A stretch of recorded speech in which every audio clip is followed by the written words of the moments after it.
ऐसी वीडियो रोज देखने के लिए आप मेरे वीडियो को लाइक करें, इस पे कमेंट करें और अपने दोस्तों के साथ शेयर करें। और हाँ, अगर आप इस चैनल पे नए हैं तो इसे सब्सक्राइब करना ना भूलें।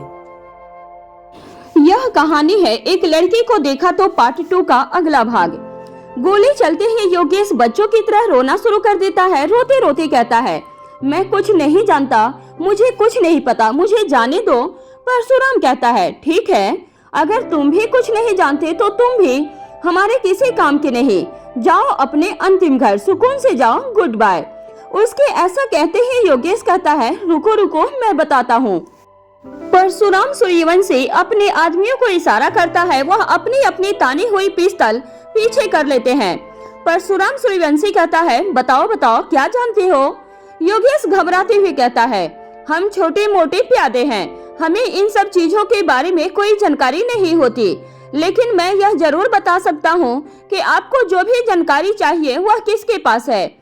इस पर परशुराम सूर्यवंशी बड़े ही सख्त भावों के साथ अपने गले से हूँ की आवाज निकालता है। योगेश कहता है, वह माँ साहब की बेहद खास है, एक सिर्फ वही है जिसे माँ साहब प्यार से बात करती हैं, जिसकी हर कही हुई बात पूरी होती है। माँ साहब उसकी कभी किसी बात को नहीं टालती है। माँ साहब को उस पर खुद से ज्यादा भरोसा है। हम में से किसी ने भी उसका चेहरा कभी नहीं देखा। वह हमेशा अपना चेहरा ढक कर रखती है, लेकिन उसकी आवाज और चाल ढाल से मैं बता सकता हूँ कि वह लगभग 27 से 30 वर्ष की उम्र के बीच की होगी। उसका नाम लच्छू है। वह भी हमारे आसपास ही थी। अगर कोशिश करोगे तो शायद मिल भी जाए, पर उसे पकड़ना इतना आसान नहीं है। वह खुद कंप्यूटर, इंटरनेट आदि की बहुत बड़ी जानकार है। फिर कुछ सोचते हुए कहता है, वह क्या कहते हैं ना, हाँ, हैकर। वह बहुत बड़ी हैकर है। उसमें भी और भी बहुत सारी खूबियां हैं। ज्यादातर सभी चीजें उसे अच्छी तरह से आती है। वह कब मिलेगी, कहाँ मिलेगी, यह कोई नहीं जानता, मैं भी नहीं जानता। इतना कहने के बाद वह अपने हाथ जोड़कर गिड़गिड़ाने लगता है और कहता है, मुझे छोड़ दो, मैंने कुछ नहीं किया। मेरी किसी से कोई जातीय दुश्मनी नहीं है। हम हुक्म के गुलाम हैं। जितना कहा जाता है उतना करना हमारी मजबूरी है। मना करने की सजाए मौत होती है। अब परशुराम सूर्यवंशी कहता है, लेकिन तुमने जिस काम के लिए हाँ की उसकी सजा भी वही है। तुम लोगों ने जिसके घर तक पहुंचने की भूल की है वह तुम सबका बाप है। फिर परशुराम सूर्यवंशी नीचे की तरफ झुकते हुए उसके चेहरे के बिल्कुल सामने आकर कहता है, तुमने अपराध किया है तो दंड तो भुगतना ही होगा। हम तुम्हारे लिए नर्क का रास्ता आसान कर रहे हैं। यदि तुम अपने अकाओं के हाथ लगोगे तो वह तुम्हें जीते जी ही नरक के दर्शन करवा देंगे। तुम्हें हमारे इस एहसान के बदले शुक्रिया अदा करनी चाहिए। ऐसा कहकर परशुराम सूर्यवंशी अपने आदमियों की तरफ देखता है और पलटकर अपने गाड़ी की ओर चल पड़ता है। हर्षिता की सांसें अभी भी चल रही थी। दर्द के मुकाबले मौत का डर उसकी आंखों में कहीं ज्यादा दिखाई दे रहा था। वहीं दूसरी तरफ मारवा हाउस में अब तक सूरज की लालिमा आकाश में दिखाई देने लगी थी। सुबह हो चुकी थी। बेहद भयानक और खतरनाक रात के बाद सुकून भरा दिन का उजाला अत्यंत मनमोहक लग रहा था। सभी के चेहरे पे बड़ी ही शांति दिखाई दे रही थी। इतनी मशक्कत भरी रात बिताने के बाद भी किसी के चेहरे पर थकावट का नामो निशान नहीं था। सभी के चेहरे पर बड़ी सी मुस्कान दिखाई दे रही थी। सभी जल्दी जल्दी अपने अपने कामों को पूरा करने में लगे हुए थे। वे जल्द से जल्द मारवा हाउस को ऐसी स्थिति में लाना चाहते थे जिससे कि रात के भयंकर खेल का किसी को अनुमान न लग सके। कुछ ही देर में परशुराम सूर्यवंशी और उसकी टीम के सभी साथी अपने अपने काम को अंजाम देकर मारवा हाउस लौट आते हैं। उसकी टीम के कुछ साथी तेज गति से सीधा सीक्रेट अंडरग्राउंड की तरफ चले जाते हैं, जबकि वह और उसके बचे हुए सभी साथी वापस आने के बाद सीधा रोहित मारवा के पास पहुंच जाते हैं। रोहित के चेहरे को देखकर बिल्कुल भी यह नहीं कहा जा सकता था कि बीती रात इतनी सारी घटनाएं उसके अपने घर के अंदर हुई थी। उसका चेहरा एकदम शांत था और बड़े ही आराम से बैठा हुआ था, जैसे कि घर में कुछ हुआ ही न हो। पूरी रात अच्छी नींद लेने के बाद जागकर सुबह का आनंद ले रहा हो। परशुराम सूर्यवंशी जल्द से जल्द सारी बीती हुई घटना को विस्तार से अनिका और रोहित को सुना देना चाहता था। लेकिन उसे अनिका कहीं दिखाई नहीं देती। वह रोहित के पास जाकर खड़ा हो जाता है।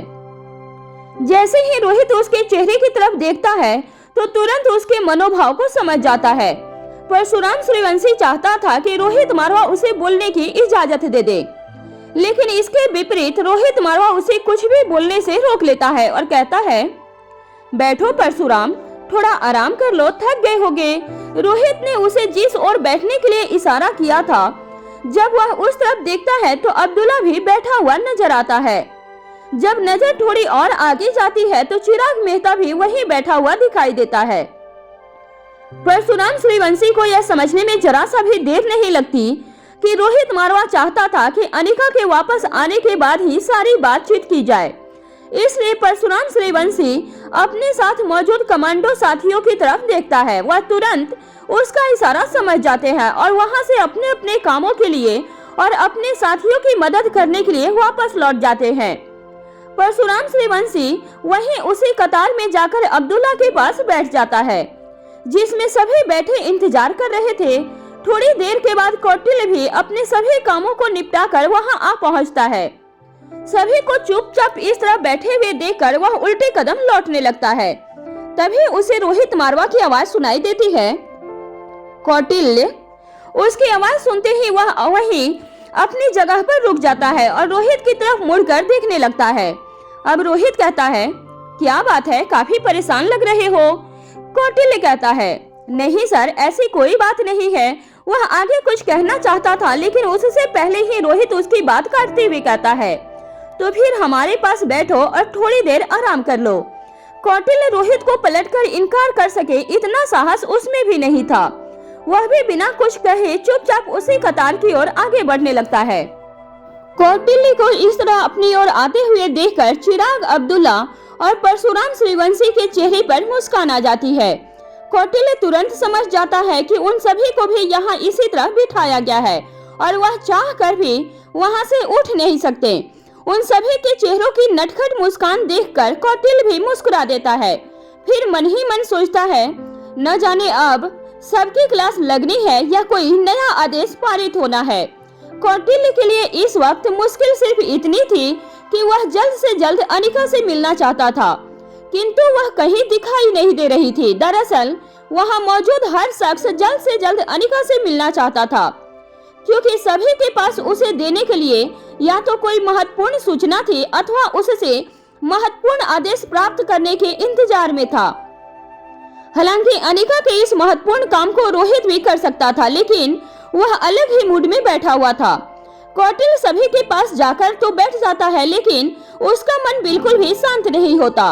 वह तुरंत अपने फोन से भूमिका को मैसेज करता है, भूमिका, क्या तुम मुझे बता सकती हो कि इस वक्त अनिका मैडम कहाँ है? भूमिका भी इस वक्त सीक्रेट अंडरग्राउंड में ही थी। जैसे ही वह कौटिल्य का मैसेज देखती है, तुरंत उसका जवाब देती है। अनिका को कम से कम आधे से 1 घंटा और लगने वाला है। वह ऑपरेशन में बिजी है।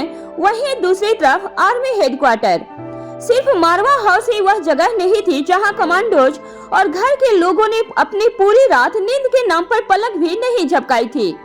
सारी रात एक अचौक मुसीबत को सिर पर झेलते हुए और उसका सामना करते हुए बिता दी थी। आर्मी हेडक्वार्टर में भी मार्शल के ऑर्डर पर पूरी टीम स्टैंड बाय में थी। वह अपनी सैटेलाइट के थ्रू पूरी रात मारवा हाउस पर निगाह बनाए हुए थे।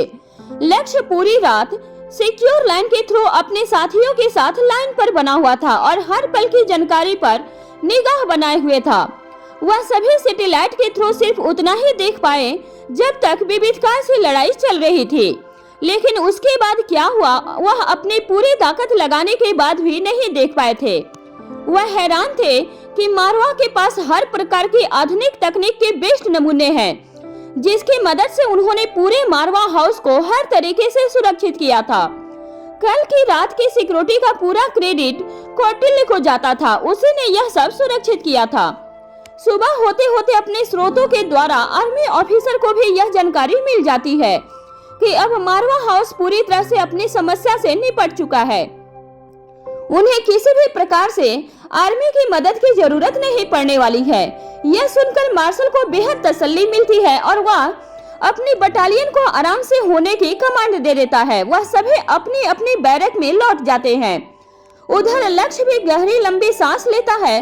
उसके बाद वह आनंद सागर को भी एक मैसेज टाइप करके भेज देता है, अब सब कुछ ठीक है, नथिंग टू वरी। वहीं दूसरी तरफ मारवा हाउस में अनिका अपना काम पूरा करने के बाद प्रीति और भूमिका के साथ सीक्रेट अंडरग्राउंड से बाहर निकल आती है। बाहर आने के बाद वह तीनों भी सीधा डाइनिंग हॉल में पहुंच जाती हैं। सबको कतारबद्ध तरीके से बैठा हुआ देखकर अनिका को थोड़ी हैरानी होती है। उन सभी को बैठा हुआ देखकर ऐसा लग रहा था जैसे कि वह ऑपरेशन थिएटर में से जिस मरीज का ऑपरेशन करके निकली हो, उसके बाहर उसके सभी परिवारजन हो और यह सुनने के लिए बाहर बैठे हो कि अब उसकी तबीयत कैसी है।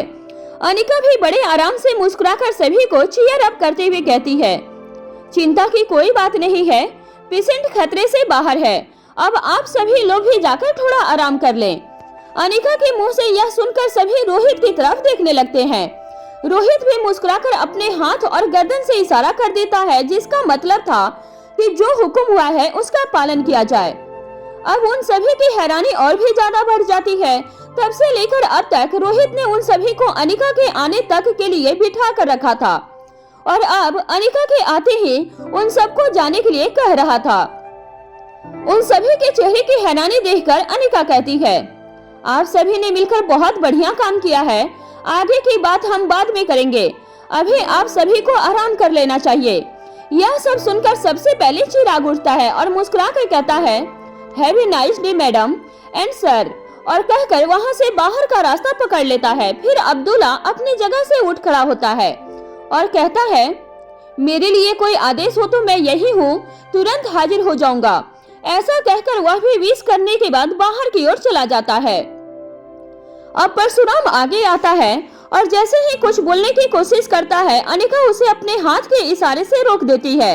वह खामोश रह जाता है। इसके बाद कौटिल्य आगे आता है और अपने हाथ में पकड़ी हुई एक डिवाइस अनिका की तरफ बढ़ाते हुए कहता है, इसकी मदद से विविधता के सॉफ्टवेयर को डिस्ट्रॉय करने में जॉन और कहने के बाद वह कुछ सोचने लगता है। अब अनिका उसकी बात को पूरा करते हुए कहती है, जॉन और एनी।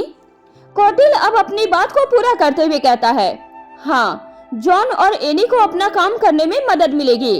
अनिका उसे डिवाइस को हाथ में लेते हुए कौटिल्य से कहती है, वेल डन कौटिल्य, अब तुम्हें थोड़ी देर आराम कर लेना चाहिए, बाकी बातें हम बाद में करेंगे। अनिका के ऐसा कहने के बाद वह भी अनिका और रोहित की तरफ देखकर अपना सिर हिलाते हुए अपने कमरे की तरफ बढ़ जाता है। इसके बाद अनिका प्रीति और भूमिका की तरफ देखती है और उन दोनों से कहती है, जल्दी ही सेलिब्रेशन का टाइम आने वाला है। जहाँ तक मैं जानती हूँ तुम दोनों को ही सेलिब्रेशन बहुत पसंद है, फिलहाल जाकर दोनों आराम करो, उसके बाद तैयारियां करना। अनिका की बात सुनकर उन दोनों की आंखें बड़ी हो जाती है। बेहद अचंभे के साथ वह अनिका की ओर देखते हैं। अनिका आगे कहती है, इतना हैरान होने की जरूरत नहीं है, धीरे धीरे सब पता चल जाएगा, फिलहाल जाओ और रिलैक्स करो। अनिका की बात सुनकर जैसे ही भूमिका कुछ पूछने की कोशिश करती है, अनिका उसे रोकते हुए कहती है, मैं अभी कुछ नहीं बताऊंगी, इसलिए कुछ मत पूछो। अब प्रीति अपनी गर्दन हिलाती है और वहां से बाहर चली जाती है। भूमिका आगे बढ़ती है और अपने दोनों हाथ अनिका के गले में डालकर उसे झपटी पाती है और कहती है, यू आर फेबुलस। ऐसा कहकर वह भी वहां से अपने रूम की तरफ चली जाती है। उसके जाने के बाद अनिका परशुराम की तरफ देखती है। अब परशुराम बोलना शुरू करता है, मैडम, हमारी सारी मेहनत बेकार हो गई। उन लोगों को कुछ भी नहीं पता था। परशुराम के चेहरे पर निराशा देखकर अनिका उसका मनोबल बढ़ाते हुए कहती है, मेहनत कभी बेकार नहीं होती, कम या ज्यादा वह रंग जरूर देती है। कई बार वह तुरंत दिखाई देता है और कई बार बाद में। यह काम ही इतना मुश्किल है कि मेहनत धीरे धीरे ही रंग लाएगी। कोई बात नहीं, हम कोई दूसरा तरीका निकाल लेंगे। अनिका की बात सुनकर परशुराम का मनोबल बढ़ जाता है। अब परशुराम आगे कहता है, मैडम, आपने सही कहा, धीरे धीरे ही हम आगे बढ़ पाएंगे। एक इन्फॉर्मेशन मिली है। परशुराम के ऐसा कहते ही अनिका और रोहित दोनों के ही मन में उत्सुकता जाग उठती है। रोहित अपने चेहरे के भावों को प्रकट नहीं होने देता, लेकिन अनिका अधीरता से परशुराम की तरफ देखने लगती है। परशुराम कहता है उसने बताया कि वह सभी जानकारी उसके एक खास आदमी से ही मिल सकती है।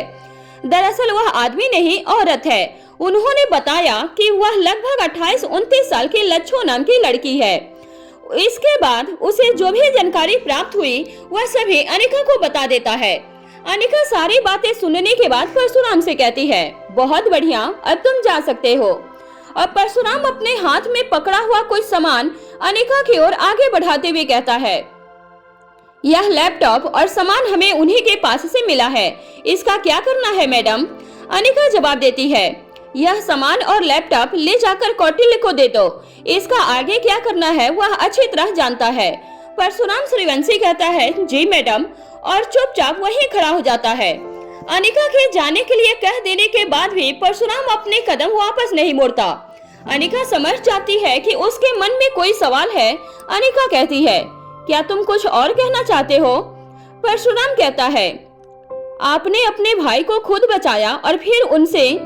इससे पहले कि परशुराम आगे कुछ कहता, अनिका उसे अपने हाथ के इशारे से रोक देती है और कहती है, सही वक्त आने पर सब समझ जाओगे, फिलहाल इस बात को खुद तक ही रखना। तुम्हें जो याद रखना है वह केवल इतना ही है कि हमें लच्छो नाम के इंसान को ढूंढना है, इसके अलावा तुम और कुछ नहीं जानते। परशुराम अपने शरीर को खींचते हुए सावधान की पोजीशन में आ जाता है और कहता है, यस मैडम। इसके बाद वह भी वहां से चला जाता है। वहीं दूसरी तरफ अनिका रोहित के बेडरूम में। सभी के जाने के बाद अनिका और रोहित भी अपने बेडरूम की तरफ चले जाते हैं। इस वक्त अनिका अपने साधारण कपड़ों में थी। रोहित भी अपनी हैट और ओवरकोट को उतार चुका था।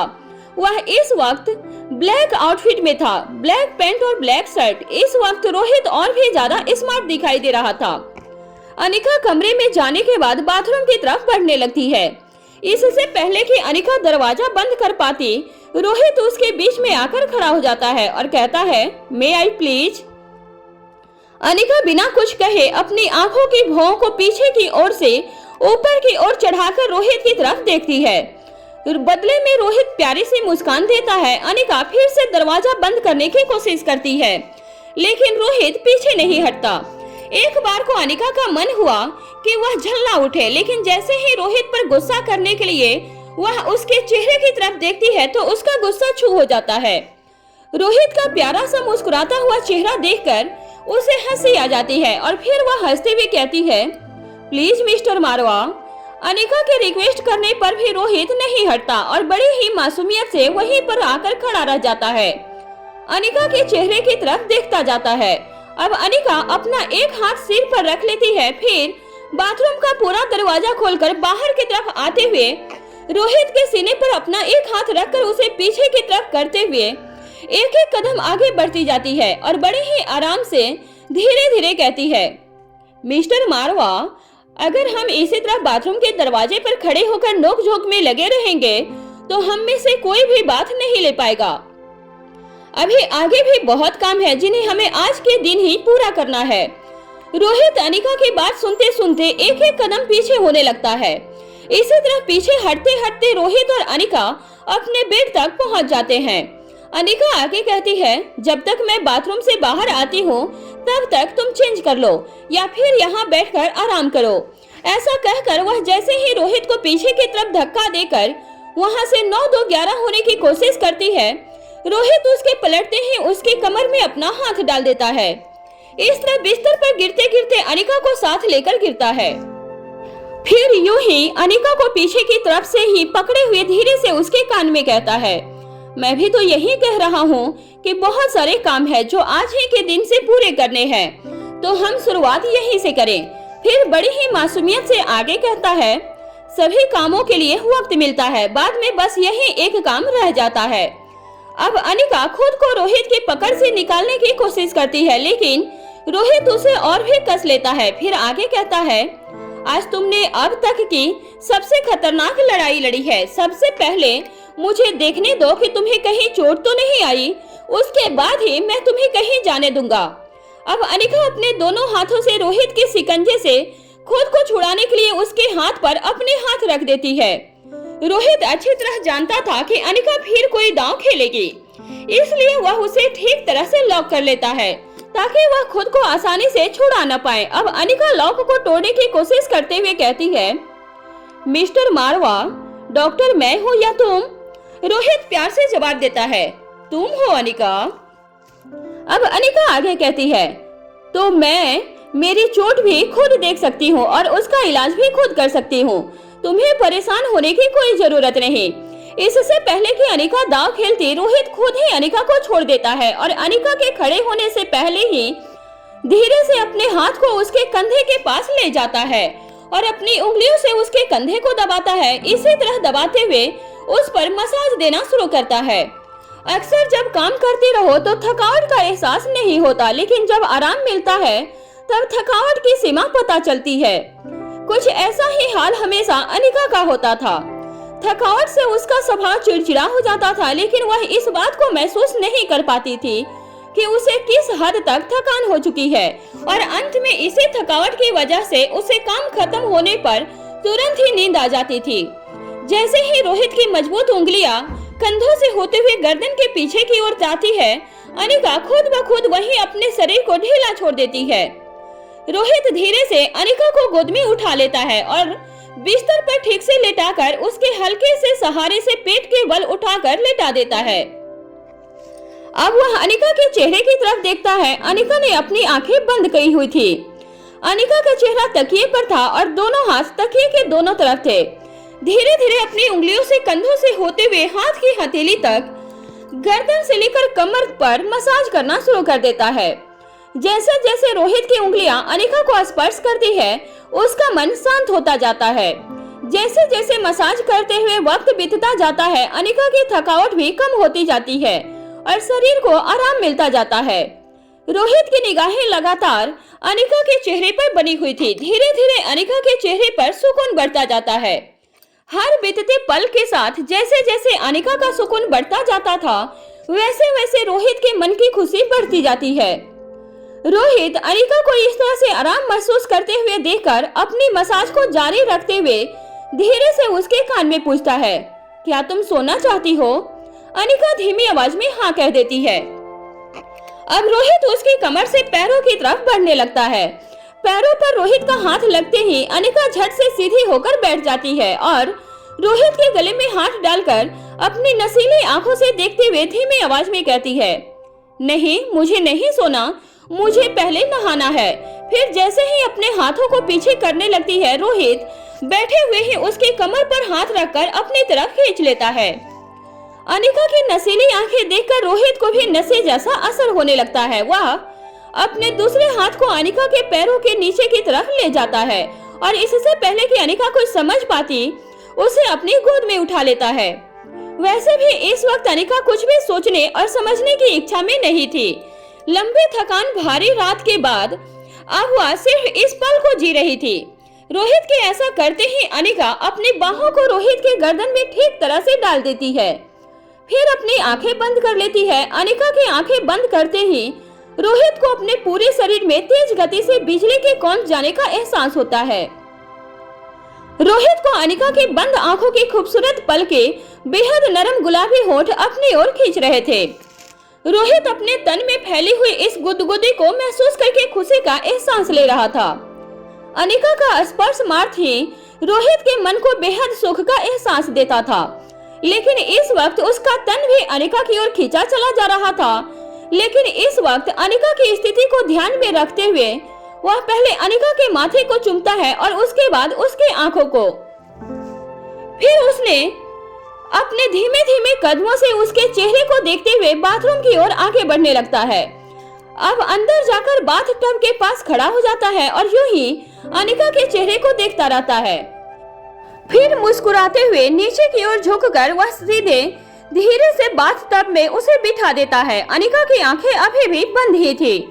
फिर सीधा खड़ा होकर वहां से मुड़कर जाने लगता है। तभी उसे महसूस होता है कि उसका हाथ उसके साथ आगे नहीं बढ़ रहा है। वह पीछे मुड़कर देखता है तो अनिका ने उसका हाथ पकड़ा हुआ था और अभी भी आंखें पहले की तरह ही बंद थी। रोहित के चेहरे पे बहुत बड़ी सी स्माइल आ जाती है। रोहित को आज इस पल की बिल्कुल भी उम्मीद नहीं थी। अनिका का हाथ अपने हाथ में पकड़े हुए ही वह पहले अपना एक पैर बाथ टब में रखता है और फिर दूसरा पैर बाथ टब में रखता है। उसके बाद झुकते हुए धीरे से अनिका के चेहरे के एकदम करीब आकर रुक जाता है। अनिका को इस तरह आत्मसमर्पण करते हुए देखकर रोहित के जलते हुए शरीर में उठते हुए अरमानों को हवा लग जाती है। अब वह भी अपनी आंखें बंद कर लेता है और पूरी तरह से पानी में भीग जाता है। बंद आंखों से ही अनिका के गालों को धीरे धीरे चूमना शुरू करता है और अपने एक हाथ को अनिका के कमर में डालते हुए दूसरे हाथ से उसके चेहरे को सहारा देता है और उसके होठों की ओर बढ़ जाता है। इसी तरह काफी देर तक एक दूसरे के मीठे एहसास में खोए हुए दोनों की सांसें गहरी होने लगती है। हर वक्त साथ में रहने के बावजूद आज काफी दिनों के बाद उन दोनों को वह मौका मिला था जब वह दोनों एक दूसरे में खोए हुए थे। मारवा हाउस में मौजूद लोग पूरी रात जागने के बाद आज पूरा दिन सोए हुए थे। जो लोग पूरी रात मारवा हाउस में मौजूद थे वह इसलिए सोए हुए थे क्योंकि पूरी रात जागकर उन्होंने मारवा हाउस की सुरक्षा की थी, और जो लोग मारवा हाउस में नहीं थे वह मारवा हाउस लौटने के बाद इसलिए सोए हुए थे क्योंकि अपनी जगह बदलने के कारण उन्हें अच्छी नींद नहीं आई हुई थी। लेकिन इसके बावजूद कुछ लोग ऐसे थे जो अपने काम को लेकर बहुत ही नियमित और सतत थे। चिराग मेहता दोपहर के 12 बजे ही जाग गया था और ऑफिस के लिए निकल गया था। इसके अलावा भूमिका भी अपने पुलिस हेडक्वार्टर को मिस कर रही थी। पिछले 7-8 दिनों से वह छुट्टियों पर थी, इसलिए आज वह हर हाल में ज्वाइन कर लेना चाहती थी। इसलिए वह भी 11 से 12 बजे तक ही अपनी नींद लेकर हेडक्वार्टर के लिए रवाना होने की तैयारी में लग जाती है। इसके अलावा कौटिल्य भी पहली गहरी नींद लेने के बाद सो नहीं पाता। उसके दिमाग में हर वक्त बीती रात घूम रही थी। अंत में वह भी उठ बैठता है और अपने काम पर लग जाता है। वह जाकर परशुराम सूर्यवंशी का दिया हुआ लैपटॉप उठाकर उसकी स्क्रीन को खोल लेता है, फिर उसके पासवर्ड को डिकोड करने की कोशिश में लग जाता है। बीती रात जो कुछ भी हुआ उसका कारण प्रीति नहीं जानती थी और न ही वह कभी अनिका से यह पूछने की कोशिश करने वाली थी कि यह सब क्या था और क्यों हुआ था। प्रीति अपनी जगह पर अनिका को लेकर एकदम अस्पष्ट थी, इसलिए वह अनिका से कभी भी नहीं पूछती थी कि उसके साथ यह सब क्यों होता रहता है। उसका अटूट विश्वास था कि उसकी दीदी एक अच्छी इंसान है और इस धरती पर खास में से एक है। वह जो भी करती है सही करती है। अगर वह किसी बात की जानकारी उसे नहीं देना चाहती तो प्रीति के लिए वही सबसे अच्छा होगा, और अगर कोई बात जानने लायक होगी तो वह खुद उसे बता देगी। इसलिए वह सिर्फ उतना ही काम करती थी जितना अनिका उसे कहा करती थी। इसलिए मारवा हाउस में घटने वाली यह घटना उसकी बेचैनी का कारण बिल्कुल भी नहीं थी। उसकी बेचैनी का कारण था उसका मजबूरन ओंकार से दूर होना। कुछ देर की गहरी नींद के बाद अचानक से उसकी नींद टूट जाती है। उसके बाद लाख कोशिश करने के बाद भी वह सो नहीं पाती। अपने बिस्तर पर इधर से उधर करवटें बदलती रहती है और फिर अचानक से उसकी आंखों से आंसू बह निकलते हैं। वह धीरे से बाहर निकले आंसू कब कब में उसके फुट फुट कर रोने में बदल जाते हैं, यह उसे खुद भी पता नहीं चलता। जिस तकिए में मुंह छुपाकर वह रो रही थी वह भी आंसुओं से पूरा गीला हो जाता है। रो रो कर उसका बुरा हाल हो चुका था। वह अपनी तकलीफ न किसी को बता सकती थी न किसी को दिखा सकती थी। यहाँ तक कि उसकी जिंदगी के 2 खास लोग भी उसके इस दर्द में साझी नहीं हो सकते थे। काफी देर तक अपनी तकलीफ को आंसुओं में बहा लेने के बाद प्रीति तय करती है कि वह अपनी जिंदगी में अपने बाकी सपनों को पूरा करने के लिए आगे बढ़ेगी। वह अपना पूरा ध्यान चिकित्सा क्षेत्र पर लगा देगी। ओंकार अपने माता पिता के साथ खुश रह सके, इसी में प्रीति की भी खुशी थी। इसलिए वह खुद को समझाती है कि उसे अपना दिमाग दूसरे कामों में लगाना चाहिए। इसलिए वह बिस्तर से उठ खड़ी होती है और फ्रेश होकर तैयार हो जाती है। फिर शीशे के आगे खड़ी होकर खुद से कहती है, तुम्हें बिल्कुल भी अकेले नहीं रहना है, तुम्हें बिल्कुल भी खाली नहीं रहना है। तुम्हें हर वक्त कुछ न कुछ काम करना है और किसी न किसी से कुछ न कुछ बातें करते रहना है। जिंदगी में सुख हो या दुख वह अस्थायी नहीं है। ओंकार के साथ अब तक जितना भी साथ रहा वह बेहद सुहावना रहा, लेकिन बीती हुई जिंदगी की अच्छी बातों को याद करके आगे आने वाली जिंदगी को बुरा कर देने में कौन सी समझदारी है। भला ऐसा ज्ञान तुम्हें किस महापुरुष ने दिया है? चलो प्रीति, अब समझदार लोगों की तरह काम पर लग जाओ। यह सब सोचकर वह जैसे ही अपने कमरे से बाहर निकलकर आती है तो उसकी नजर भूमिका पर पड़ती है। भूमिका को देखकर वह झट से कहती है, भूमिका दीदी। भूमिका प्रीति को देखकर अपनी जगह पर रुक जाती है और फिर मुस्कुराते हुए कहती है, क्या बात है, तुम्हें भी नींद नहीं आई? फिर छेड़ते हुए उसे आगे कहती है, जरा बताओ तो सही, इतना सच सवार कर कहाँ चली? अब मुस्कुराकर प्रीति कहती है, क्या आप हेडक्वार्टर जा रही हैं? भूमिका कहती है, हाँ हाँ। प्रीति भूमिका का हाथ पकड़कर उसे चिपकते हुए कहती है, आप मुझे कभी भी अपना हेडक्वार्टर दिखाने नहीं ले गई, क्या मैं आपके साथ चलूं? अब भूमिका उसे और भी ज्यादा छेड़ते हुए कहती है, घर में खास लोगों के होने के बावजूद तुम इतनी अकेली और बोर महसूस कर रही हो कि तुम मेरे साथ जाना चाहती हो? प्रीति कुछ नहीं कहती, सिर्फ मुस्कुरा देती है। तभी भूमिका का ध्यान प्रीति की उदास आंखों पर जाता है। उसकी रोई हुई आंखें और बिना सोई हुई आंखों में फर्क भूमिका अच्छी तरह से पहचान सकती थी। उसे यह समझने में ज्यादा देर नहीं लगती कि दोनों के बीच कुछ झगड़ा चल रहा है, इसलिए भूमिका प्रीति को अपने साथ ले जाने के बारे में फैसला करती है ताकि प्रीति को मामले को सुलझाने के लिए सोचने का कुछ वक्त मिल जाए, साथ में जगह बदलने से मूड भी बदल जाए। भूमिका कहती है, अच्छा ठीक है, चलो आज तुम्हें मैं हेडक्वार्टर लेकर चलती हूँ। वहीं दूसरी तरफ मारवा हाउस में चिराग मेहता वह अच्छी तरह से जानता था कि आज रोहित ऑफिस नहीं पहुँचेगा। ऐसी स्थिति में सभी मीटिंग्स को संभालने की जिम्मेदारी चिराग के कंधों पर होती थी। यदि चिराग चाहता तो वह भी उन सभी कार्यों को अपने असिस्टेंट को सौंप सकता था। इससे रोहित को भी कोई फर्क नहीं पड़ने वाला था, लेकिन अपने काम के मामले में वह बिल्कुल भी लापरवाह या आलसी नहीं था। शायद यही वजह थी कि वह रोहित मारवा का हर तरीके से खास था। वह जैसे ही ऑफिस पहुंचता है उसका असिस्टेंट करता है, सर आपके लिए एक बहुत जरूरी कॉल है।